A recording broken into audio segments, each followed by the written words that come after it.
Stimulus, we continue to be able to do our projects. We have 28 separate stimulus projects that are in the queue. Some of those actually are under construction.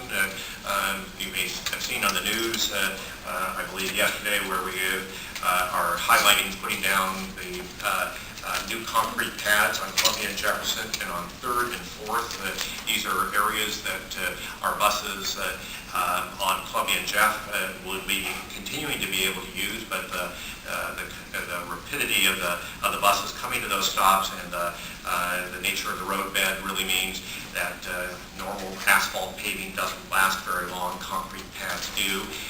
So it addresses an important infrastructure repair need, but also, and most importantly, it puts Oregonians back to work.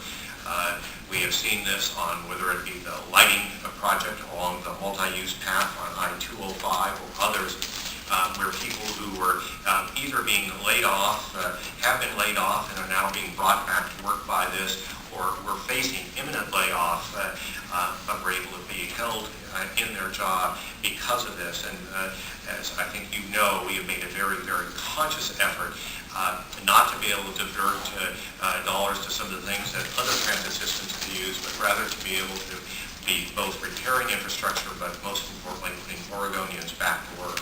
And we're very proud of that. To date, there have been 120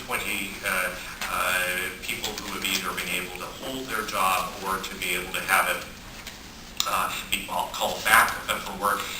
9 of those have been in our internal maintenance division, or pardon me, 11 have been in our internal maintenance division, which is one of the authorized areas. That is the thing that's helped us offset some of the service reductions.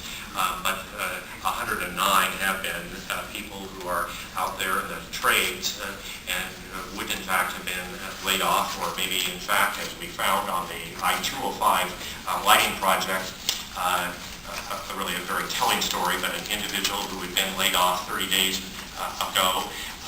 He a single father of 3 and was able to be pulled back to work because of that lighting project. And it's, those stories multiplied over time.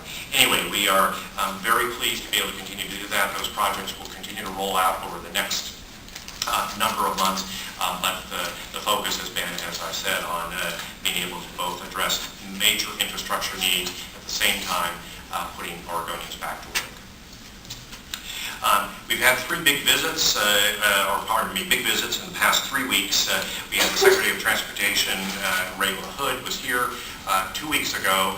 I had a chance to be able to really see the Portland scene, and he continually spoke about how we are a model for the rest of the nation on livability, on being able to provide the transportation connections, the land use connections. Last week we had FTA Administrator Peter Rogoff here as well. Although his was a very brief visit, it was a chance to be able to briefly see our system. He actually had worked in the Portland region just after college, or during college, I should say, for about a 6-month period, so he was some familiar with us. But I think the changes that he has seen since that time were great. He wants to obviously come back and see more. But it's a chance, again, for us to be able to show the key players at the federal level what this region is able to do and what's important.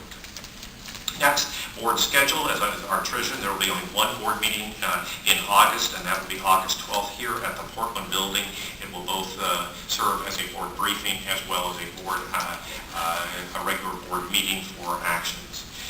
Lastly, you may have seen in the news that we were the recipients of what is called, I guess, a Golden Fleece Award.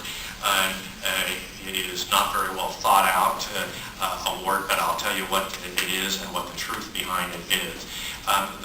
The focus of that award was on specifically the charge was that we had the highest health care coverage cost of any transit district across the U.S.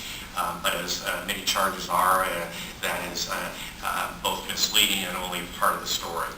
We provide, and we are very proud to be able to provide, important health care coverage to our employees, both represented as well as non-represented employees. The work that particularly our that employees provide is a very physically demanding work. If you're a mechanic, that's heavy work and obviously physically challenging. And for bus operators, although it is driving, it's a very high stressful job because of all the issues that are involved in driving and safety. It is also one that does produce additional health challenges to our operators, and we think that the health care that we provide is very important. The charge focused on, as you can imagine, we have a number of different health plans. They are the HMO plans, there are preferred provider plans, and they are in fact broken down by whether it's employee, employee and spouse, employee and family types of coverage. The one categorization is for one portion of our plan, that is the preferred provider for employee and family. In our represented side, that is our union side of the plan, which is a higher cost than on average in other systems. Other of our parts of our plan are either right within or even below what the averages are. So this is an issue that I think it has to be looked at across the board.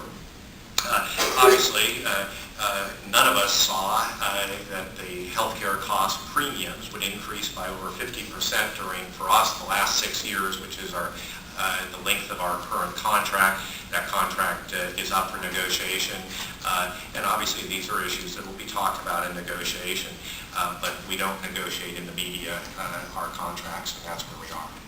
So we'll be looking forward to seeing you on August 6th for that first inaugural ride of the new cars going out to the west side, and then of course September 12th. With that, I'd be happy to answer any questions. Questions? It's not a question, but a statement, Fred. Golden Fleece Awards, I can remember Senator Proxmire out of Wisconsin that made it famous throughout the country to offer a Golden Fleece Award to contractors. But I think we ought to wear ours with pride. If we're providing a good health care system to the employees of TriMet, we ought to be proud of it. We ought to be waving the Golden Fleece Award. It shouldn't be a fleece. I think we should be proud of what we're providing for the TriMet employees. I don't take that as a hit, but I feel proud somebody recognized the good health benefits that TriMet provides. We do.